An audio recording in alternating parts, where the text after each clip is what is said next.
I started noticing when they would have these the town hall meetings, and there was vitriol and general animosity and anger and shouting and pushing and just unsavory behavior reported. And I don't know if it was generally speaking, but it would be reported here and there. And then within the last week, a couple of days ago, Jimmy Carter started talking about this behavior and was speculating that perhaps this unease or poor decorum was because people was rooted in racism. Is he onto something there, or is that just something to talk about? Well, first of all, I think it's important to realize that I was actually black before the election. So,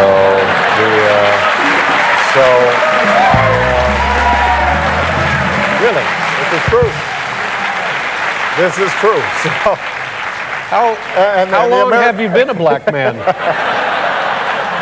And so the American people, I think, gave me this extraordinary honor, and that tells you, I think, a lot about where the country's at. I actually think that what's happened is that whenever a president tries to bring about significant changes, particularly during times of economic unease, then there is a certain segment of the population that gets very riled up. And it happened. FDR was called a socialist and a communist.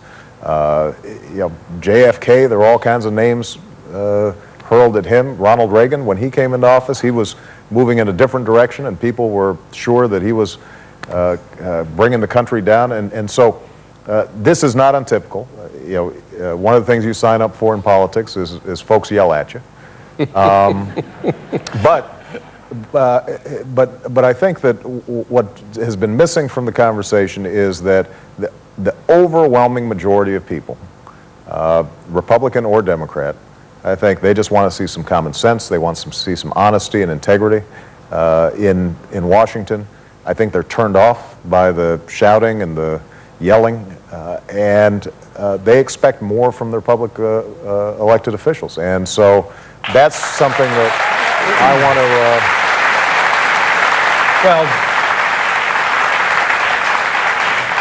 I think you're being eloquent and generous, but I think when people show up to voice their opinion, there is a certain expectation of behavior. Well, look, I will say that you can have a difference with me about how we should provide health care to the millions of people in America who don't have it. I think suggesting that somehow that's fascist, that you want to help people make sure that they're not going bankrupt when they get sick, I think probably misreads the situation. And I also think that some of the anger is misplaced. What people should really be angry about is the fact that because of the lack of regulation, for example, we ended up having to pony up hundreds of billions of dollars to banks, and that if we had had some good regulations in place, we wouldn't have had to do that. The last thing I wanted to sign up for was having to get involved in helping out Wall Street. The last thing I wanted to do is to have to get involved in dealing with the auto industry. The reason that we had to make some of the decisions that we've had over the last several months is because we got in a situation, ironically, that we had too little government, too little regulation. People were taking wild risks, expecting that maybe taxpayers would come back and bail them out after the fact because we couldn't afford the whole financial system to go under. And so people are justifiably, I think, frustrated and angry right now. They've gotten a raw deal, but they need to understand the source of it. It arises because we have not had the kind of serious reforms in Washington that we've needed for a long time. In terms of the health care, what is it I don't understand about this? Well, why don't you help me through, Dave, what's been puzzling you lately? If I'm not feeling well, right, I go to the CBS nurse.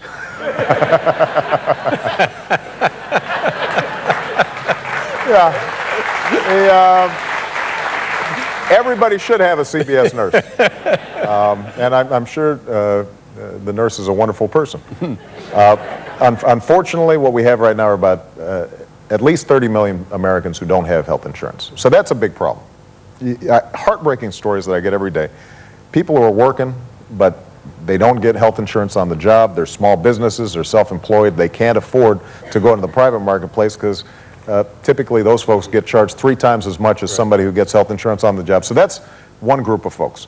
Then you've got everybody else, 90%, who have health insurance. The vast majority of the audience has health insurance. Except here's the problem. Your premiums last year alone went up 5.5%, even though inflation was negative. Everything else actually cost less. Healthcare went up 5.5%. So over the last 10 years, your premiums have gone up 130%. Now, a lot of folks don't notice it as much because your employer is picking up a big chunk of the tab, but your employers are noticing it. So what they're starting to do is to drop more people from coverage. They're saying you've got to pay a bigger share of your health care. Insurance companies, meanwhile, are spending all their time trying to figure out how do we drop the people who are sick and might actually need insurance, and let's keep the healthy ones who we're not going to have to pay out for. And so over time, the people who have insurance right now are probably less secure, their insurance is less stable than it's ever been, and employers are getting hammered, and so they're starting to make decisions. We just can't cover people.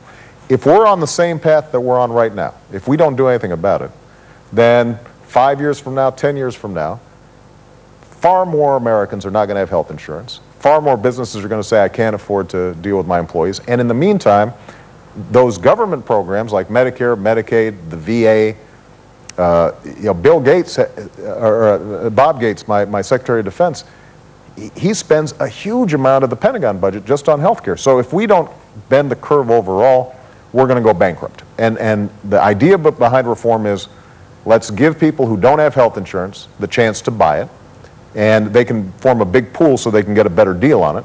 If you do have health insurance, let's set some rules of the road so insurance companies can't drop you because you have a pre-existing condition or charge you out-of-pocket expenses that are exorbitant. Let's make sure that we are making the overall system more efficient so that, for example, we set up electronic medical records. You don't have to fill out forms 9 times when you go for one visit to the hospital. And let's do it in a deficit-neutral way. That can be accomplished. We're closer than we've ever been. But look, people, this has been one of those things that is symbolic of a lot of ideological arguments. There are a lot of folks in Washington who've got a stake in seeing the status quo stay as it is. And the one thing that I've said is the status quo is unacceptable. We're going to bring about change on this. And when it gets done, just like when Social Security got done or when Medicare got done, people are going to realize this was the right way to go. But it's hard to get there. If it had been easy, it would have been done 40 years ago.